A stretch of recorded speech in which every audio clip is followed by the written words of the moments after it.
ദൈവനാമം മഹത്വപ്പെടുമാറാകട്ടെ. ഇന്ന് മന്ത്രവാദികളായ 7 പേരെക്കുറിച്ച് നമുക്ക് പഠിക്കാം. അവർക്ക് എന്ത് സംഭവിച്ചു എന്നുള്ളത്. അത് പഠിക്കുന്നതിന് മുമ്പായിട്ട് നമുക്ക് ഒരു വാക്യം പഠിക്കാം. അപ്പോസ്തലപ്രവൃത്തികൾ 19-ാം വാക്യം. ക്ഷുദ്രപ്രയോഗം ചെയ്തിരുന്ന പലരും തങ്ങളുടെ പുസ്തകങ്ങളെ കൊണ്ടുവന്ന് എല്ലാവരും കാണുകെ ചുട്ടുകളഞ്ഞു. അവയുടെ വില കണക്ക് കൂട്ടിയാറെ 50,000 വെള്ളിക്കാശെന്ന് കണ്ടു. ഇങ്ങനെ കർത്താവിൻ്റെ വചനം ശക്തിയോടെ പരന്ന് പ്രബലപ്പെട്ടു. നമുക്ക് ഒന്നും കൂടെ ആ വാക്യം ഒന്നും കൂടെ പഠിക്കണം. ഇവിടെ കാണുന്നത് ക്ഷുദ്രപ്രയോഗം ചെയ്യുന്നവർ, മന്ത്രവാദികൾക്കൊക്കെ അവർക്ക് പുസ്തകങ്ങളുണ്ട്. അപ്പോൾ അവർ മന്ത്രവാദികൾ തോറ്റുപോയത് കൊണ്ടാണല്ലോ അവരുടെ പുസ്തകങ്ങൾ അവർ ചുട്ടുകളയാനായിട്ട് തീരുമാനിച്ചത്. അപ്പോൾ ഇവിടെ നമ്മൾ പഠിക്കുന്ന വാക്യം അവർ ചുട്ടുകളഞ്ഞു എന്നുള്ളതാണ്. എന്ത്? ക്ഷുദ്രപ്രയോഗം ചെയ്യുന്ന പുസ്തകങ്ങൾ. വാക്യം ഒന്നും കൂടെ പഠിക്കാം. അപ്പോസ്തലപ്രവൃത്തികൾ 19-ാം വാക്യം, 19-ാം അധ്യായം 19-ാം വാക്യം. ക്ഷുദ്രപ്രയോഗം ചെയ്തിരുന്ന പലരും തങ്ങളുടെ പുസ്തകങ്ങളെ കൊണ്ടുവന്ന് എല്ലാവരും കാണുകെ ചുട്ടുകളഞ്ഞു. അവയുടെ വില കണക്ക് കൂട്ടിയാറെ 50,000 വെള്ളിക്കാശെന്ന് കണ്ടു. ഇങ്ങനെ കർത്താവിൻ്റെ വചനം ശക്തിയോടെ പരന്നു പ്രബലപ്പെട്ടു. പൗലോസ് അപ്പോസ്തലൻ ശൗലായിരുന്ന ശൗല് ഇന്ന് പൗലോസായി തീർന്നു. അപ്പോൾ പൗലോസ് ഇപ്പോൾ എഫെസോസിൽ ചെന്നു. എഫെസോസിൽ ദൈവത്തിൻ്റെ വചനം ശക്തിയോടെ മറ്റുള്ളവരോട് പ്രസംഗിച്ചു. അങ്ങനെ പ്രസംഗിച്ച് 3 മാസത്തോളം അവരുടെ പള്ളികളിൽ ചെന്ന് ദൈവത്തിൻ്റെ വചനം പ്രസംഗിച്ചുകൊണ്ടിരുന്നു. എന്നാൽ ചിലർ കഠിനപ്പെട്ട് ആ വചനം അനുസരിക്കാതെ അവരെ എതിർത്തപ്പോൾ പൗലോസ് എന്ത് ചെയ്തു? അവിടെ നിന്ന് അവിടെയുള്ള ശിഷ്യന്മാരെ വിട്ടിട്ട് അവിടെ നിന്ന് തുറന്നോസിൻ്റെ പാഠശാലയിൽ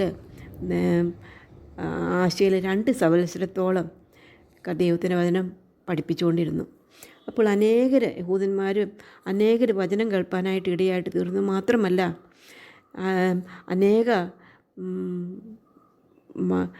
അനേകർ സൗഖ്യമാകുവാനും ഇടയായിട്ട് തീർന്നു. മാത്രമല്ല പൗലോസിൻ്റെ റുമാലും ഉത്തിരിയും ഒക്കെ രോഗികളുടെ മേൽ കൊണ്ടുവന്നിട്ട് അവർക്കൊക്കെ വ്യാധികളിൽ നിന്ന് സൗഖ്യം കിട്ടുകയും ചെയ്തു. ഇങ്ങനെ വലിയൊരു അത്ഭുതങ്ങൾ അവിടെ നടക്കുകയാണ്. മന്ത്രവാദികൾക്ക് ഇത് കണ്ടപ്പോൾ അവർ വിചാരിച്ചു, ഞങ്ങളും യേശുവിൻ്റെ നാമത്തിൽ ചില കാര്യങ്ങളൊക്കെ ചെയ്യാമെന്ന് അവർ വിചാരിച്ചു. കാരണം അവർ നോക്കിയപ്പോൾ അനേകർ സൗഖ്യം വരുന്നു. ഒരു ഡ്രസ്സ് പൗലോസിൻ്റെ ഡ്രസ്സ് പോലെ ആരുടെയെങ്കിലും മേൽ കൊണ്ട് രോഗികളുടെ മേൽ കൊണ്ടുവന്നിട്ടാൽ അവർ സൗഖ്യമാകുന്നു. ഇത്ര വലിയ അത്ഭുതങ്ങൾ നടക്കുകയാണ് അവിടെ. ദൈവത്തിൻ്റെ വചനവും അതിൻ്റെ കൂടെ അനേകർ വിശ്വസിച്ചുകൊണ്ടിരുന്നു. ഇത് കണ്ടു കഴിഞ്ഞപ്പോൾ ഇങ്ങനെ ദേശാന്തരികളായിട്ട് നടക്കുന്ന മന്ത്രവാദികളായ 7 പേര് അവർ യഹൂദന്മാരായിരുന്നു. യഹൂദന്മാർക്ക് മന്ത്രവാദം ചെയ്യാൻ പാടില്ലാത്തതായിരുന്നു. എന്നാൽ മന്ത്രവാദികളായ യഹൂദന്മാരായ അത് മഹാപുരോഹിതനായ സ്കേവ എന്ന ഒരു യഹൂദൻ്റെ 7 പുത്രന്മാരായിരുന്നു. അവർ വിചാരിച്ചു ഈ യേശുവിൻ്റെ മക്കളല്ല, യേശുവിൻ്റെ നാമത്തിൽ പ്രവർത്തിക്കാനായിട്ട് യേശുവിൻ്റെ മക്കൾക്ക് മാത്രമേ സാധിക്കത്തുള്ളൂ. യേശുവിൻ്റെ മക്കളെങ്ങനെയാകണം? കുഞ്ഞുങ്ങളെ, നമ്മുടെ പാപങ്ങളെ നമ്മൾ ഏറ്റുപറയണം. കർത്താവായ യേശു ക്രിസ്തുവിൽ പൂർണ്ണമായിട്ട് വിശ്വസിക്കണം. കർത്താവ് ഈ ലോകത്തിലേക്ക് വന്നത് നമ്മുടെ പാപങ്ങൾക്ക് പരിഹാരമാണെന്ന് വിശ്വസിക്കണം. കർത്താവിനെ നമ്മുടെ ഏക ദൈവവും ഏകരക്ഷകനുമായിട്ട് സ്വീകരിച്ച് നമ്മൾ വിശ്വസിച്ചിട്ട് കർത്താവിനെ ഏറ്റുപറയുമ്പോൾ നമ്മൾ ദൈവത്തിൻ്റെ മക്കളായിട്ട് തീരും. എങ്ങനെയാണ്? നമ്മുടെ പാപങ്ങളെ ഏറ്റുപറയണം, മാനസാന്തരപ്പെടണം. കർത്താവ് ഈ ലോകത്തിലേക്ക് വന്ന് നമ്മുടെ പാപങ്ങളെ ക്ഷമിച്ച് നമ്മളെ രക്ഷിക്കുന്നതിന് വേണ്ടിയാണ്. നമ്മുടെ ബുദ്ധി കൊണ്ട് പോരാ, നമ്മുടെ ഹൃദയത്തിൽ നമ്മളത് മനസ്സിലാക്കണം, വിശ്വസിക്കണം. വിശ്വസിച്ചിട്ട് നമ്മൾ ഏറ്റുപറയുമ്പോൾ എന്തുവാകും? നമ്മൾ ദൈവത്തിൻ്റെ മക്കളാകും. ഇങ്ങനെ ദൈവത്തിൻ്റെ മക്കൾക്ക് മാത്രമേ ദൈവത്തിൻ്റെ നാമത്തിൽ പ്രവർത്തിക്കുവാനും പ്രാർത്ഥിക്കുവാനും മറ്റുള്ളവർക്ക് വേണ്ടി ഇടം നിൽക്കുവാനും ഒക്കെ സാധിക്കുന്നത് ദൈവത്തിൻ്റെ മക്കൾക്കാണ്. ആദ്യകാലങ്ങളിൽ ദൈവത്തിൻ്റെ മക്കൾ അനേക അത്ഭുതങ്ങളും അടയാളങ്ങളും ചെയ്തു യേശുക്രിസ്തുവിൻ്റെ നാമത്തിൽ. അത് ദൈവം അനുവദിച്ചതാണെന്ന്. അതുകൊണ്ട് അവർക്ക് മാത്രമേ സാധിക്കത്തുള്ളൂ. എന്നാൽ ഈ ദേശാന്തരികളായിട്ട് നടക്കുന്ന യഹൂദന്മാർ വിചാരിച്ചു പൗലോസിന് ചെയ്യാമെങ്കിൽ എനിക്കും ചെയ്യാൻ പാടില്ല എന്ന് വിചാരിച്ചു. അവരെന്ത് ചെയ്തു? ഒരു ദുരാത്മ ബാധിച്ച ഒരു മനുഷ്യനോട് പറഞ്ഞു, ഭൂതത്തെ ദുരാത്മാവെ അവനെ വിട്ടുപോകാനായിട്ട് പറഞ്ഞു. പൗലോസ് ദുരാത്മാക്കളെ ബാധിച്ചവരെയൊക്കെ സൗഖ്യപ്പെടുത്തുന്നത് അവർ കണ്ടിട്ടുണ്ട്. അപ്പോൾ അവർ യേശുവിൻ്റെ നാമത്തിൽ അപേക്ഷിക്കുമ്പോൾ ദുരാത്മാവ് വിട്ടുപോകുന്നു, ഇന്നും വിട്ടുപോകുന്നുണ്ട്. യേശുക്രിസ്തുവിൻ്റെ നാമത്തിൽ യേശുക്രിസ്തുവിൻ്റെ ഭക്തന്മാരായിട്ടുള്ള ദൈവദാസന്മാർ ഇന്നും ചെയ്യുന്നുണ്ട്. അപ്പോൾ ഇത് കണ്ടു കഴിഞ്ഞപ്പോൾ അവർക്ക് എന്ത് പറ്റി? അവർ തോന്നി ഞങ്ങൾക്കും ചെയ്യാൻ ഒക്കുന്നു. യേശുക്രിസ്തുവിൻ്റെ നാമത്തിൽ പറഞ്ഞാൽ പോരെ. അപ്പോൾ യേശുക്രിസ്തുവിൻ്റെ നാമത്തിൽ അവർ പറഞ്ഞു. ഈ ഭൂതം ബാധിച്ച മനുഷ്യന് യേശുക്രിസ്തു ആരാണെന്ന് അറിയാമായിരുന്നു. യേശുക്രിസ്തു ആരാണ്, യേശുക്രിസ്തുവിൻ്റെ ശക്തി എന്താണെന്നറിയാമായിരുന്നു. അപ്പോൾ അവൻ അവരോട് പറഞ്ഞു, യേശുവിനെ ഞാൻ അറിയണുണ്ട്. അവൻ ഭൂതഗ്രസ്തനാണ്, അവൻ ശാത്താൻ്റെ മകനാണ്. എന്നാൽ അവൻ പറയാണ്, എനിക്ക് യേശുവിനെ അറിയാം, യേശു ആരാണെന്നറിയാം, പൗലോസിനെ എനിക്കറിയാം. എന്നാൽ നിങ്ങളാരാണ് എന്ന് ചോദിച്ചു. യേശുവിൻ്റെ നാമത്തിൽ ഭൂതം പുറത്താക്കാനായിട്ട് നിങ്ങളാരാണ് എന്ന് ചോദിച്ചു.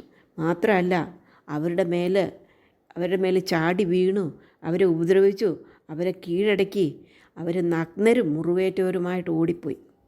ഇത് കണ്ടു കഴിഞ്ഞപ്പോൾ അവിടെയുള്ള സകല യഹൂദന്മാർക്കും യവനന്മാർക്കും അവർക്ക് ഭയം തട്ടി. കാരണം കർത്താവായ യേശുവിൻ്റെ നാമം അവിടെ മഹിമപ്പെട്ടു.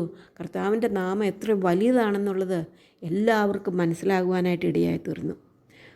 അപ്പോൾ അങ്ങനെ കർത്താവിനെ വിശ്വസിച്ചവരായ അവരെന്ത് ചെയ്തു?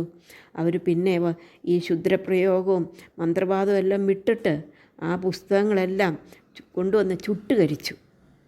എത്ര വിലയുടെ പുസ്തകങ്ങളുണ്ടായിരുന്നു എന്ന് പറയാം? 50,000 വെള്ളിക്കാശ്.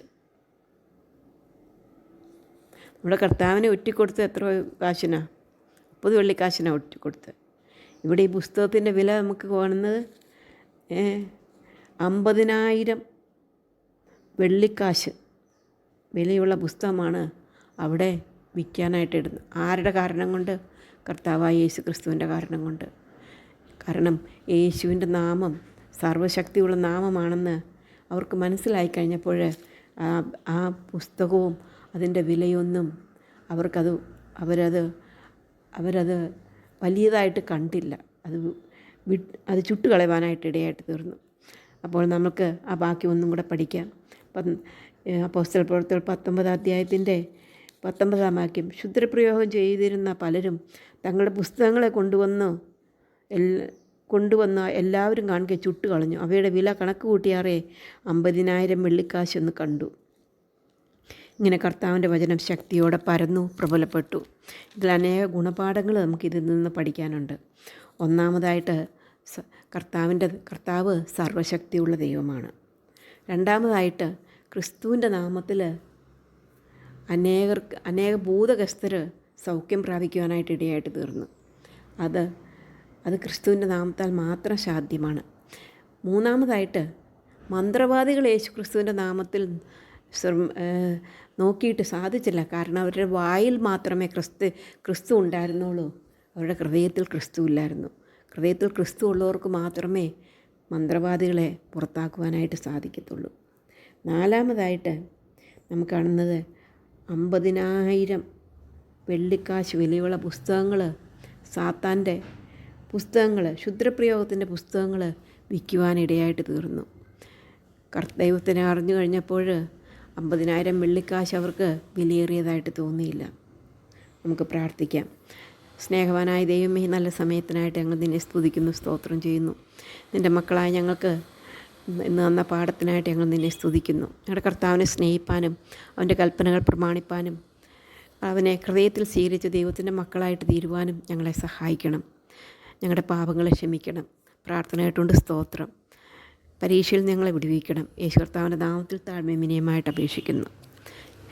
കുഞ്ഞുങ്ങൾക്ക് കഥ ഇഷ്ടപ്പെട്ടെങ്കിൽ എന്ത് ചെയ്യണം?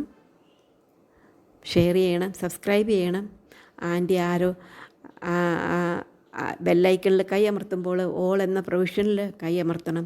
അപ്പോൾ ആൻറ്റി എപ്പോഴൊക്കെ ഇടുന്നു അപ്പോഴൊക്കെ നിങ്ങൾക്ക് ആൻറ്റി ഇടുന്നത് കിട്ടുവാനായിട്ട് ഇടയായിട്ട് തീരും. Okay, bye bye. May God bless you all.